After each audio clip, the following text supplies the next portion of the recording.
How to connect the API, the Pragmatic Play game. So Pragmatic game is showing the Casino Game API.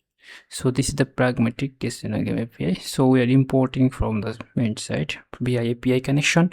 I have providing the API connection service here. So API connection, they are providing actually docs, and they provide their credential to access their site. Also you need to provide the API the endpoint of your site and your hosting IP, so they can manage this and make your hosting panel access them the API, so they show the all game from here. So there are many games, like there is here many game, unlimited game is showing. So actually this data is showing from our site, so that's why you can set is fastest. When you reload the page, check how much fastest, just reload and showing you all data is here from our main site.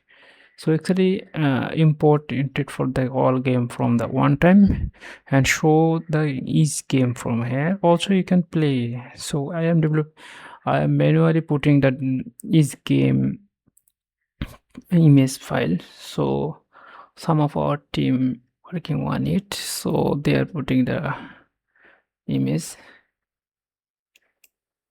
So check when I reload. Now reload is working fine. Yes, all game is working fine. So you can play it from here. You can play it from here. So as I did not play, I do not know how to play the game, so that's why I am just returning the site. Thank you all.